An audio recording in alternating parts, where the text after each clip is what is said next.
Hi, my name is Tamer Darwaze. I'm a Canadian citizen. I live now in Waterloo, Ontario. I have been subject of harassment by a vicious organization. It started with harassment, and I discovered it was not only harassment, they were sabotaging my career, sabotaging my income, um, running surveillance on me, on my car, on my home. So I started thinking, just like everybody else, what's going on? Are they trying to collect information? Turns out, like the idea we have about the Canadian intelligence is that they collect information. They're trying to figure out who you are, who you talk to, who you're connected with. But that's not the case. They're not gonna do that for years and years and years. That's not the case. It turns out they're running surveillance to restrict my movements, to restrict my communication, to restrict my future endeavors. Also, it turns out um, I was subject of multiple biological attacks by biological weapons, including viruses, poisons, and a heart attack. I could document some of them. It is hard to really um, if what I say is true, it is hard for one person to beat multi-billion-dollar organizations. So basically, um, they follow me. I have tested that before. They follow me everywhere. Even when I go to abandoned places, I see someone's following me. Even when I go drive somewhere that is empty and dark, they follow me. I tested it multiple times. So we start saying, why are they following me?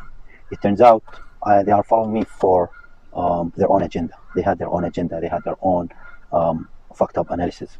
What is it? I don't know. What they're doing, I already know. I know what they're doing. They are um, following me, sabotaging everything I do, and making me sick. I really doubt. My theory is that, by the way, the harassment and sabotage took place in multiple countries. It took place in Jordan, in Europe, in Canada, in Hong Kong. So it is the agenda is pretty high. It's not only with the Canadian. The problem is not with the Canadian intelligence. My theory is that there's an international intelligence agency that is running defamation campaign against me and doing incitement, provoking the local intelligence to harass me. That's my theory, because I was first time I was when I you know I was traveling in during COVID in July. I was in Canada. My dad passed away, and I traveled. I had a ticket already with Air France, so I booked the ticket in February 2020 before COVID with a month, and then I booked a ticket from Jordan to Canada two-way. So I'm going Jordan, Canada, Canada, Jordan. But when I got from Jordan, Canada, my first trip, it was in February. In March, COVID hit and everything shut down, and my dad was sick. Fast forward to July, my dad passes away with cancer. I decide to take my trip back from Canada to Jordan to see my fiance and to go back and investigate why the fuck the Jordanian hospital, the government hospital, did not and was hiding the cancer from my dad. So I traveled Canada, from Canada to Lebanon, Beirut, and then I'm supposed to go from Beirut to Jordan in connecting flights. However, the Jordanian in July 2020, at that day, the Jordanian airport shut down, no flights. So I got stuck in Beirut. So I was so pissed off.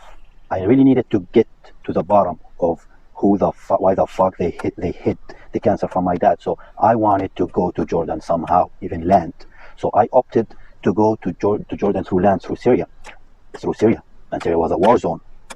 I didn't give a shit. I wanted to get to Jordan somehow.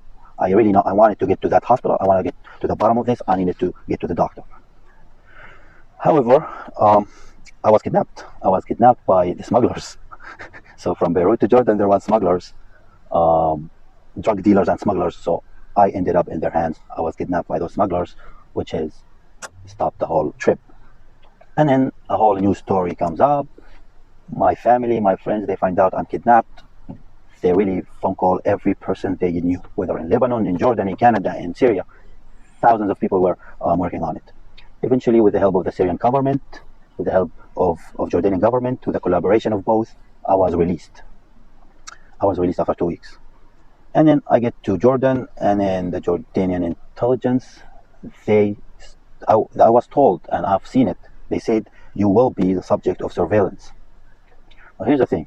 It turns out that I wasn't only subject of surveillance, I was also subject of harassment by the intelligence. Harassment, hacking into my laptop, hacking into my career.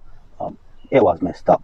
So 5 months later, they sent me this chef. She cooks food and she gave me food, and then I eat this food, and then I was hospitalized um, for inflammation in my digestive system. So my whole digestive system was inflamed. It was like full of inflammations. So I believe it was a poison on purpose. You don't know that. We don't know that. We can't really confirm. There is no fucking way you can confirm if I was poisoned or not. But probably I was poisoned. Fast forward, the intelligence still running behind me, following my ass everywhere. I'm like, okay, no problem. And then all of a sudden,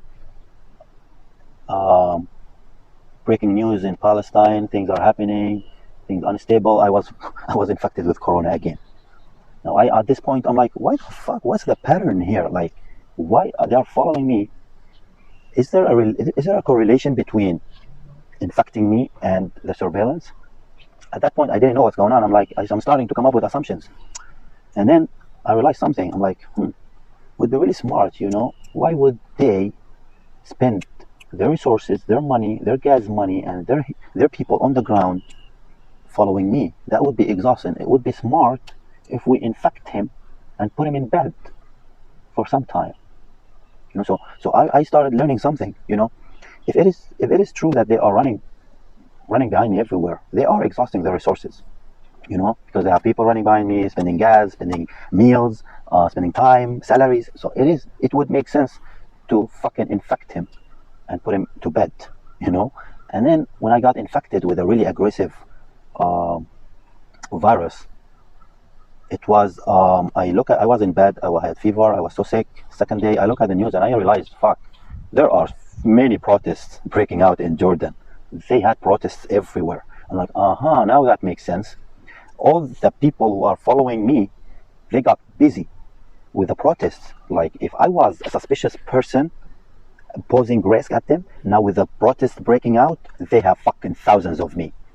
And that's why they infected me with a virus, and it's the perfect timing. Corona everywhere. Who would suspect that? And if I say anything, if I say they infected me, they're gonna call me crazy. That's their logic, But anyways, moving forward, I believe because of the protests breaking out in Jordan, then their intelligence are getting busy. They didn't have time for me, so they infected me. They put me to bed, easier, so they can really get busy with other shit.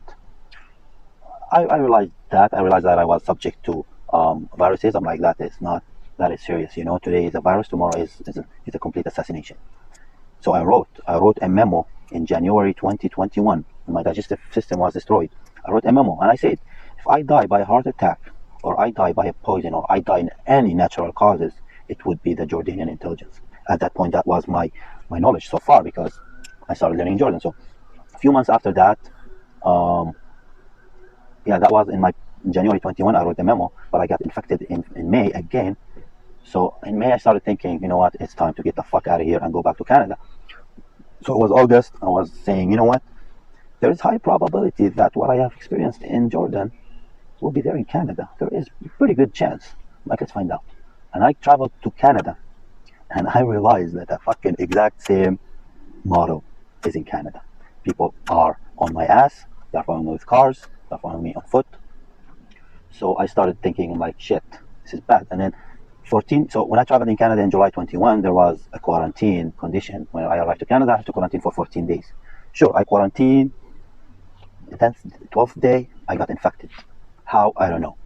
But I'm like, there's a pattern here. If I was infected before by the intelligence, there's probably infection by the intelligence. So, sure, I was infected by corona in the 12th day. It was August. Like, fine, I got my third shot. My third or my second shot? It was my second shot. Anyways,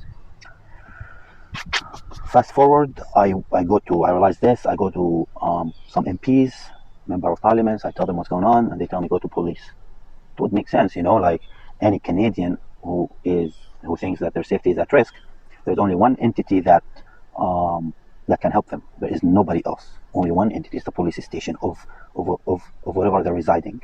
So if they're residing in fucking Kitchener or Waterloo, they have to go to the police station there. If they go to fucking Toronto police station, they will not accept them. Anyways, I go to the police, and the police investigation gets shut down right away fast. So if a person, if my safety is at risk, and the only entity that has the power to protect me gets shut down, then I am officially stripped out of my rights. I'm officially a prey. No protection whatsoever. So the Canadian government is responsible for my protection, and they gave me up. They failed to protect me. The provincial police failed to protect me. The municipal police, they failed to protect me. So that is a big lawsuit right there. So now, to summarize, we have a big lawsuit for my dad, Jordanian government, how they denied him treatment for cancer, how they denied a Canadian citizen for cancer. It is one kind of an assassination. You know, assassination is an assassination is an assassination. Whether you stab him, you shoot him, or you deny him cancer. Cancer is a lethal disease. If you deny him the treatment of cancer, this is an assassination. That was for my father, who passed away in 2020, June 2020, and he started with a prostate cancer. And the doctor started treating his prostate cancer in 2017. And the very first thing when you look at the prostate cancer is a blood test called PSA. A blood test PSA takes only 5 minutes. It's not costly. Just $10, 20, 30, 50 bucks for testing the PSA, which means how inflamed the prostate in the blood, how inflamed the prostate cells. And then based on that, if it's pretty inflamed, there's a possibility of cancer, and that's where they start looking at cancer. So the very first thing since 2017, it would be, this is by all medical practices across the world. Whenever you have prostate problem, you go do PSA, or at least it's one of the first steps. For 3 years, the doctor denied him. He was misleading him. He knew there was a cancer, so he wasn't testing it. That's an assassination. Now back to my story. I go to the police. I started a report for some vicious organization following me, and then it gets shut down. That is a big violation of my rights as a Canadian, and it's the perfect assassination plot, you know. Sure enough, 3 months later, I decided to launch a lawsuit secretly. I wanted to launch a lawsuit against the Jordanian government for my father. So I started this without anyone knowing. I haven't talked to anyone about it. It's now, we're talking about February 2022. February 2022, I had problems with my employers. He's denying me benefits. I leave the job. I decided, you know what? There's a statute of limitation for every lawsuit, which is 2 years. So in 2022, June, that statute of limitation would be over. So it was February. I had like 4 months till the statute of limitation. So for only 4 months to get back to Jordan, collect the medical file, come back and launch a lawsuit. So in February, I decided to do all that in secret, because by now I know they are sabotaging my career. They're sabotaging my income. They're sabotaging my relationships. They're sabotaging everything I do, basically. Basically, they were sending me people to find out, hey, what you up to, Tamer? And so they can sabotage it. So by February 2022, I was aware that I was a subject of viruses, poison. I was subject of anything, basically. Basically, I was expecting anything. Anyways, I launched a lawsuit because, why I launched the lawsuit for my father? Because I knew I am next. If they got my father this way, they're coming after me. And sure enough, all this history, all the events took place. It proves my theory that they are coming after me. So what do? I launch a lawsuit. So I go to Jordan secretly. Not secretly, I book a flight and I go to Jordan. I tell everybody I'm going to do my teeth. Okay? And I know it's bullshit. I don't care. You know, because even if I say the truth, they're still gonna sabotage my life. So I learned that even if I say the truth, they're coming after me. They're gonna sabotage my career, whether I say the truth or not. So why not? I'm gonna keep them in the blind spot. So I kept them in the blind spot in a very dark place where I did not tell them why I'm traveling to Jordan. So I traveled to Jordan, from Jordan, transit through Turkey to landing in Jordan, and then I go 2 days. I spend 2 days in my house, in my home in Jordan, and then I take the plane back to Canada. So the intelligence, they went nuts. They went crazy. They sent me every agent they had in the family, every agent they had in my friends, telling me what the fuck we're doing in Jordan. So they started spreading the rumors amongst my family members and my relatives that look at him. He's he spent 1 day in Jordan. That is suspicious. He must be some sort of a spy. So that was their logic. They told everyone, my relatives, they knew that I traveled for 1 day in Jordan. I spent 1 day in Jordan, but they did not know that it was rumors that it was spread by the intelligence. They did not know that. But how come when I spend 1 day in Vienna and spend 2 days in Italy and spend a few days in some cities in Europe, nobody told them about that? It wasn't suspicious. That was in 2018. But all of a sudden, when I go to Jordan, it's suspicious. Anyways, I go to my house. I organize the medical file of my father. I put in my bag, and out I go. I went to Jordan. Now, because of this, that was in February 2022. At this time, the emergency law was provoked by the Canadian government. Protests were everywhere in Canada. And the Canadian-US border was shut down.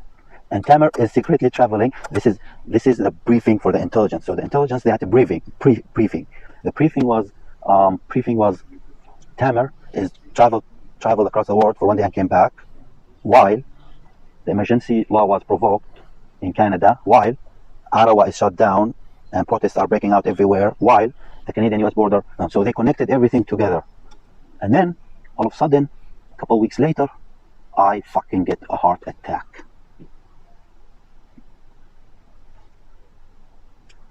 Tell me that was a coincidence. No, I was perfectly healthy. I get, before the heart attack, with a few days, they actually attacked me with the exact same poisoning I had in Jordan, which destroyed my digestive system. So my digestive system, 2 days before the heart attack, I had a virus or, I don't know, poison that went to my digestive system and was spreading inflammation everywhere. And then once I recovered, I get the heart attack. So I don't know if it's true, if it's them. I'm going to entertain the idea that it is them, because, as I said, the timing of the things, the timing of those infections, because I don't know what the fuck they're thinking, but they are following me everywhere. Here is the conclusion. Here is what I learned so far. If they are following you, they are fucking up to something. They are up to something. It's that simple. They're not following me for a birthday surprise. They're not following me to give me Nobel Prize or any kind of prize. They're not following me for protection. All I know that they are following me, that's proven 100%. And I have really odd events taking place, from destroying my business, sabotaging my phone calls, sabotaging my income, hacking my social media. I'm not able to really communicate with certain people. At some point, how they sabotage social media is using it's ghosting. Ghosting when you talk to someone and they reply and you talk to them and then they disappear. It turns out it wasn't fucking ghosting. They made it look natural and ghosting, but it's not ghosting. It's not ghosting. Anyways, that's where that's what's happening. They are really coming hard after me. They are until today, they are following me. Anyways, I would like to really share the final story. We've talked about the heart attack. We reached the heart attack. So from the heart attack, let's carry on with the story. Heart attack. I get a heart attack. I was hospitalized. They go inside my heart. They check out everything. They find everything is fine. On my discharge, the day of my discharge from the hospital, the doctor comes to me, the heart doctor, the specialist. He tells me, you had some sort of a virus that destroyed your digestive system, and it came up to your heart. That was my discharge clinical explanation. And whenever they say virus, it's anyways, that was what the doctor said. Then I get discharged few months later. Until now, I get discharged from the hospital. And in the hospital, by the way, when I had the heart attack, I told the whole hospital that some vicious organization poisoned me and caused the heart attack. So the hospital has the responsibility, and the emergency doctor had the responsibility to report that to the security, and the security should call the cops, and the cops should come and investigate.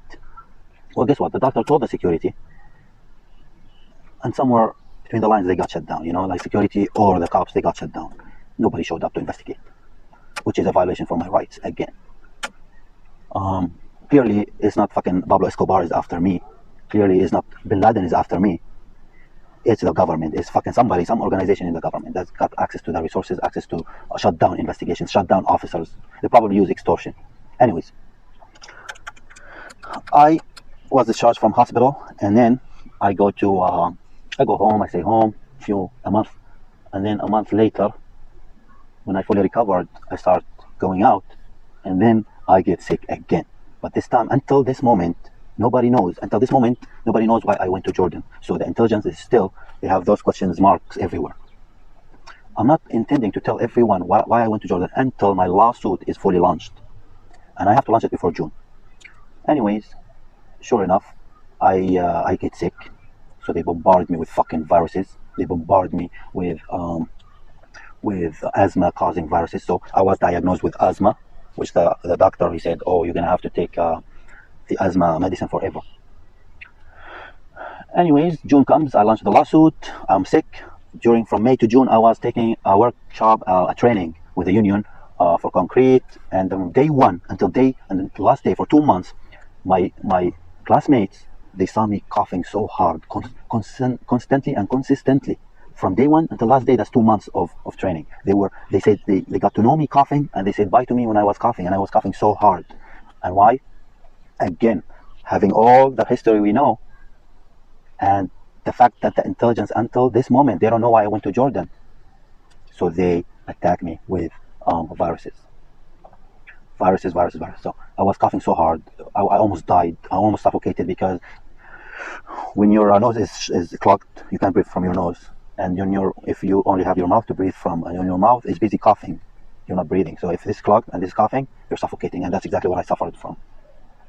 Anyways, June comes, I launched the lawsuit, I'm very happy.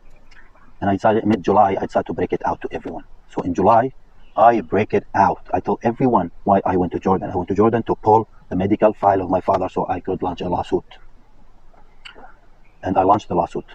So from the day I announced why I went to Jordan, that's the day I started fucking recovering.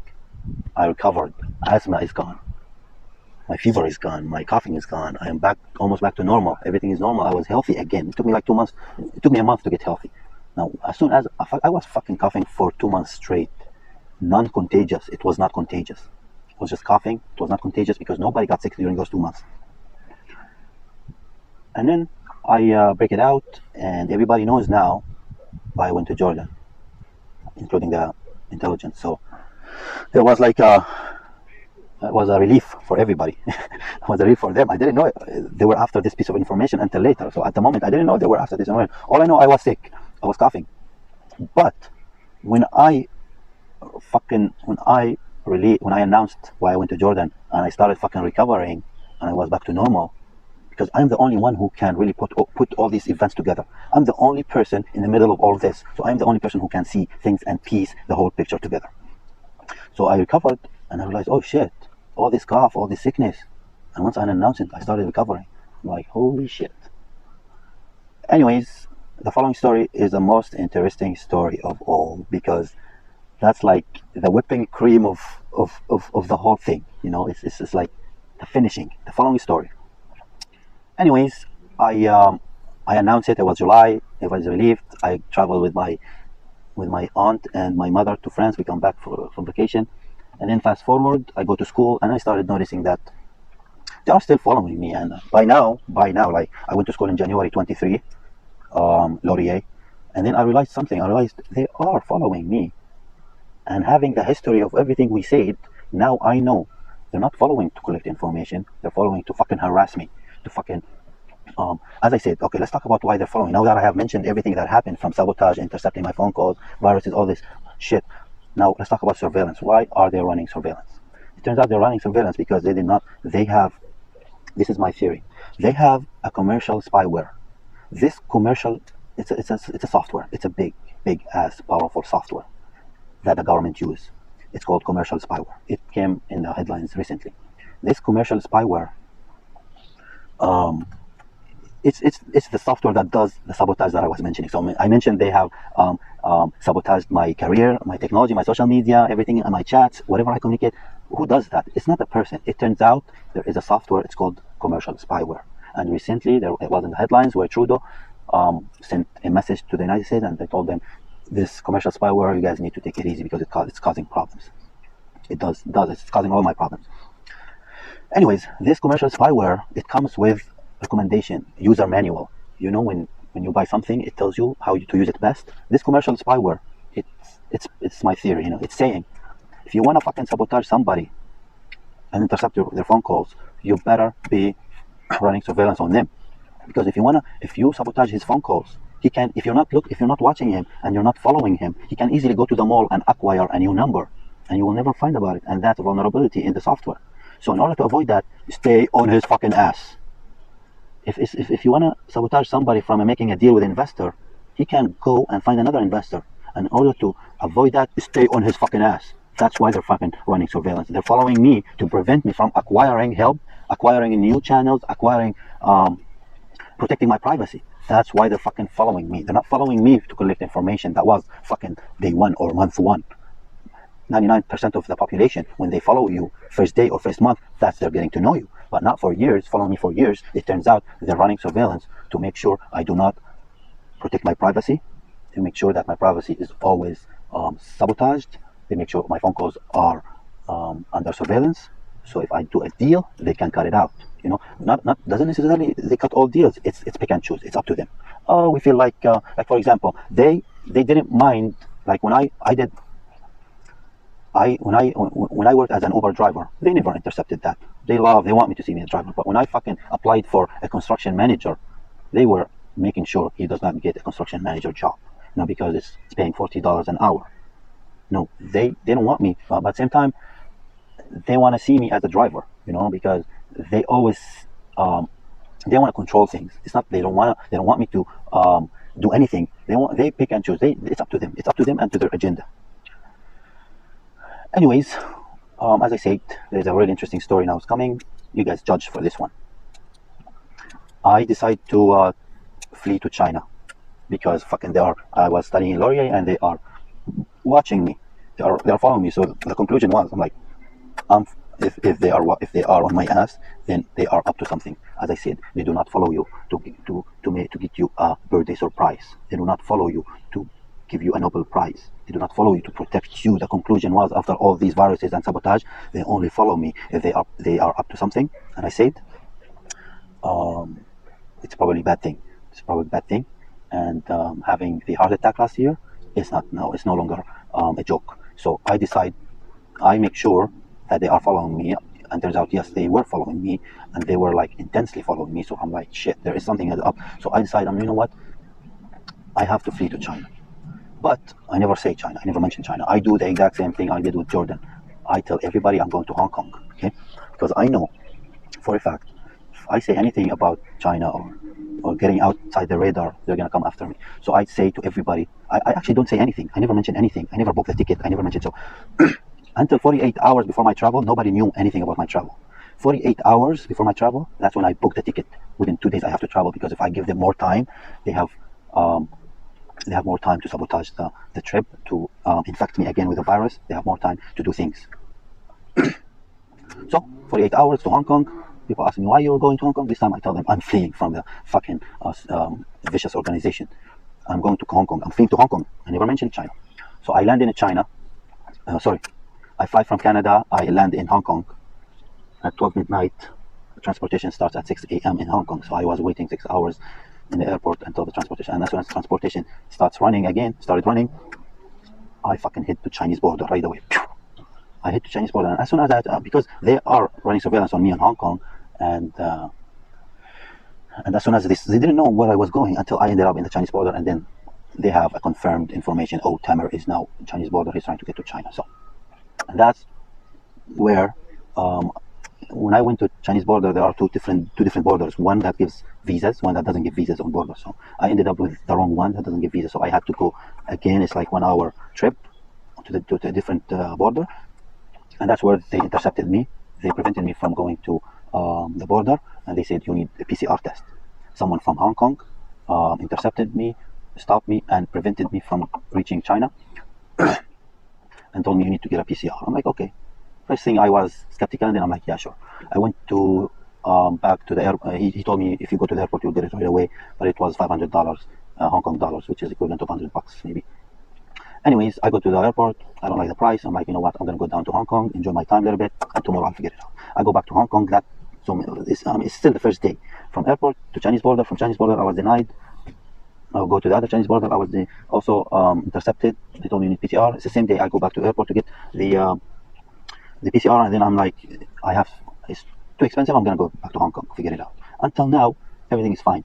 I go back to Hong Kong. I book my room. I go sleep into my room. It's the first day, and then I wake up 11 p.m. I'm hungry. I'm gonna go down, check out Hong Kong at night, see if any restaurants are open. And I went. I was walking. I saw normal people walking by, no problems.